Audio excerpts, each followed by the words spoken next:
श्रीमद् भगवत गीता में भगवान ने समझाया है कि मनुष्य एक कर्मशील प्राणी है और जीवन भर वह कोई न कोई कर्म में रत रहता है। परंतु व्यक्ति की उम्र के साथ साथ उसका ज्ञान भी बढ़ना चाहिए।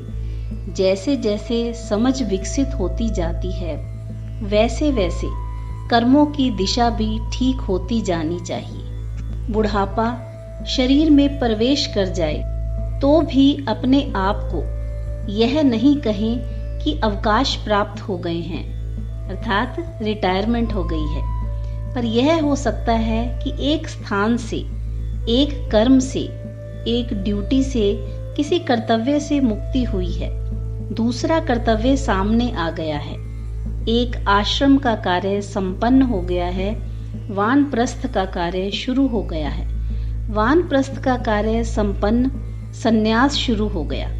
लेकिन यह नहीं मानना कि हम बूढ़े हो गए हैं। यद्यपि मन किसी न किसी तरह मानने को तैयार नहीं होता, भले ही तन मानने लग जाता है कि हम बूढ़े हो गए हैं। वाल्मीकि, तुलसीदास, महात्मा बुद्ध, गुरु नानक देव जी जैसे अनेक महापुरुषों ने लंबी आयु पाई और जीवन के अंतिम समय तक कर्मशील रहकर अपना ज्ञान भी बढ़ाया और उन्होंने बांटा भी।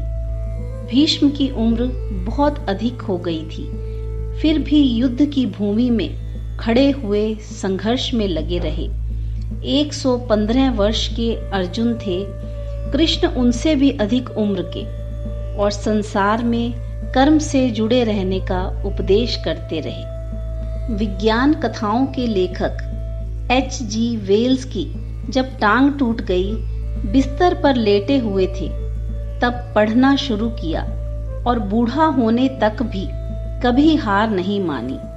H.G. वेल्स जब 70 साल की उम्र में पहुंचे तो उन्हें लगा कहीं मेरी शक्ति हल्की तो नहीं पड़ गई। 12 पुस्तकें उस समय भी लिख गए 70 साल की उम्र पूरी होने के बाद।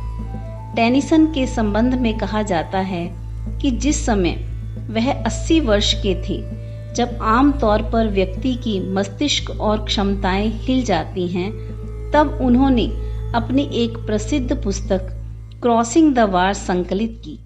आज अगर मन से मान लेते हैं कि अब हम बूढ़े हो गए हैं, तब समझ लीजिए कि बुढ़ापा आ ही गया।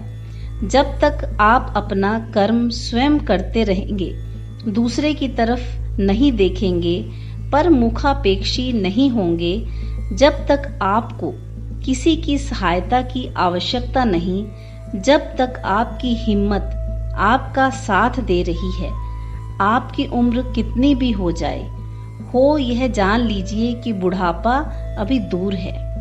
जब आपको पग पग पर दूसरों की सहायता और सहारे की जरूरत पड़ती है, आपकी हिम्मत साथ छोड़ जाए, निराशाएं बढ़ने लग जाएं, हर समय भाग्य का रोना रोने लग जाओ, तो समझ लीजिए उम्र चाहे आपकी कम है, लेकिन बुढ़ापा शुरू हो गया है।